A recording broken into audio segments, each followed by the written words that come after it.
What's up guys, it's me Jeremy. Whenever I take a look at Challenger and Master Tier gameplay, there's always a lot of tricks that pique my interest, because although they might seem minor or easy to miss, they can make a huge difference in a lot of situations, and it can be hard to notice if you're just watching games casually rather than scrutinizing every single move. But since I'm certainly not a Challenger player, I've brought in a Master Challenger Tier player, Azoh, to help me out with the video today. Hey guys, how's it going? Azoh here. I do educational League of Legends videos focusing primarily on microplay and personal improvements. I'm probably most well known for my Z School series, an in-depth guide where I look at all aspects of Z, but I also do item reviews, game analysis, and the off-satirical and discussion video, not always tailored to League of Legends. So if that sounds appealing, make sure to drop by my channel. So big props to Azoh for helping me compile this list of tips and tricks, so that way all of these tricks are coming from a high ranking player. He's a great player and has some great content, so definitely check him out if you haven't already.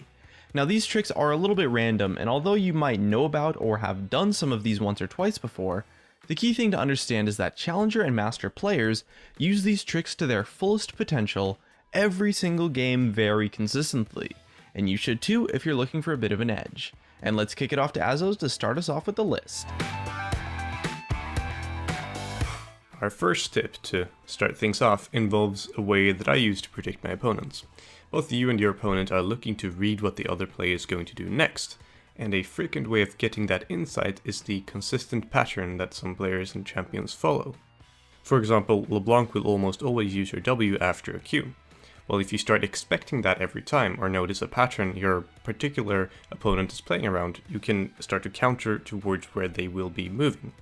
And this happens with a lot more than just ability combos as well. Say for example, you're trying to hit a skill shot in your opponent. Quite often, players will typically dodge the same direction if they're not aware of this concept. Think of it as their gut reaction to seeing the skill shot. They dodge in some direction, sometimes left, sometimes right.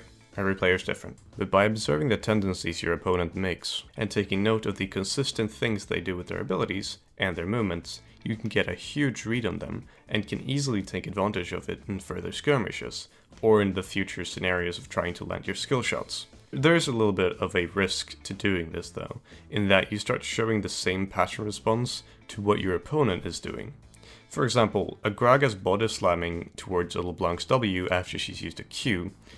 If you keep doing that every single time, well, LeBlanc is going to use a Q and then wait for you to body slam and then W when you're sitting duck. So depending on how much faith you have in your opponent, you might have to be a little bit tricky with this, as to not fall in your own trap. Our next tip involves a bit of the opposite of the previous tip, and is a good way to avoid your opponent using those prediction techniques on you. Clicking quickly up and down or back and forth will make your character spasm between the two locations you're clicking. This isn't just to increase your APM and pretend to be a StarCraft god, it's actually very helpful to play around the first tip, as it makes your movements harder to read. It's also very useful to dodge skill shots, because you stay moving, and you're always active, instead of standing still and having to be ready to start moving when you see danger. This type of movement is better than standing still or changing directions slowly, since it makes you less predictable. If you're just getting started with this, I would recommend keeping the cursor close to your character, as it makes the distance for your cursor to travel shorter, and thus faster. But if you get used to this, try increasing the range a little bit, so you can simply stop clicking when a skill shot comes towards you, and your character will move away on its own. Alright, for our next tip we have another trick that involves predicting enemy movements. One key tool during the laning phase that you should always be capitalizing on is in fact your own allied minions. When one of your minions start to get low, your opponent is going to walk up to it to try to get the last hit. If you're constantly watching your minion health bars, you can tell when your opponent will start moving towards them, and thus you can plan after that. This is one of the best times to make an aggressive move in lane, either by landing some harass or to initiate a trade. And this is going to do one of two things if you time it properly, depending on the opponent. Either they'll take free damage and won't be able to fight back, as their time and animations are used to last hit the creep while you're attacking them, or they recognize the threat of your damage and they back off, meaning you zone them out and they lose the CS. In both situations, you end up with a nice little advantage, that when performed often and consistently, can add up into a significant lead.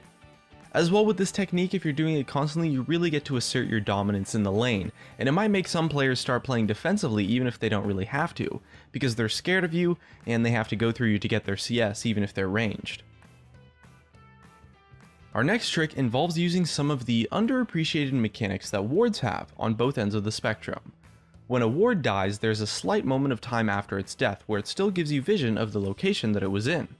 One way to take advantage of this is when your opponents clear one of your wards, you'll usually get to see a glimpse of the direction they are headed in after they finish attacking the ward. Using this, you predict their future location based on where they were moving towards in the last few seconds of the vision. But you can also take advantage of your opponents using the same mechanic on you. The flip side to this is, as the one killing the ward, move towards where you want the enemy to think you're going, or maybe start channeling a recall. Essentially, you fake your direction or next take of action after clearing the ward until the vision fully runs out a few seconds later. This way, after the brief moment where your opponent still has a vision of you, they'll get like a false sense of security. If the opponents were paying attention to you and are aware of this mechanic, it'll result in them having an incorrect prediction of your movements.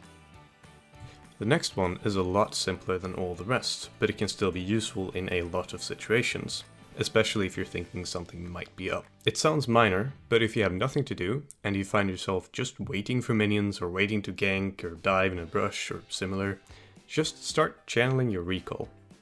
Cancel it before it finishes, unless you actually want to recall, but just keep starting the channel over and over again. Since you're already standing still, saving the time on the recall channel is just a small potential time saver, but in some situations it can be a lifesaver. If you really need to get out of there quickly, you don't lose anything on it, it doesn't cost you anything and you weren't doing anything in the first place, and you can easily stop the channel if you want to stay. Our next trick involves a great strategy for taking Baron that a lot of people fall for, especially in solo dynamic queue. A good and all too uncommon way to bait Nashor is to have one of your players reveal their location to the opponents in mid lane, especially as a mage or someone who can wave clear and have pressure by themselves. The mid laner is usually the best person to do this, since mid laners typically don't have that much damage to Baron, but have the tools to push out mid and to pressure the lane. When someone shows mid lane, or really just anywhere on the map visibly, while 3 or 4 of your team is sneaking Nashor, you can easily let them sneak it, sometimes without the enemy team even realizing. By revealing your location, you can both zone off enemies who want to start moving to Nashor Pit, but you can also push the minions so that they have an incentive to stay in lane and de-push your farm. But the key thing is that it makes it seem like you aren't actually doing Baron. People often assume that Baron is definitely being done when they don't have vision and the whole enemy team is missing. So when they see someone in vision, it's more common to assume that Baron isn't being done. The minions you shove in mid also give vision on if your enemies are still in lane. Thus, you have information on if they're going for Baron without having everything warded. Just make sure you clear the wards around Baron, otherwise this trick becomes kind of obvious. And it looks like that's going to be it for us. Once again, a huge thanks to Azoh for helping me with the video today, as it definitely would not have been possible without him. You can check out his channel at the link in the description or the annotation on your screen, and I definitely recommend him to anyone trying to get a step up and get better at League of Legends. If you guys enjoyed the video, hit that like button, and if you didn't, hit that dislike. Thanks for watching, and I'll see you guys next time.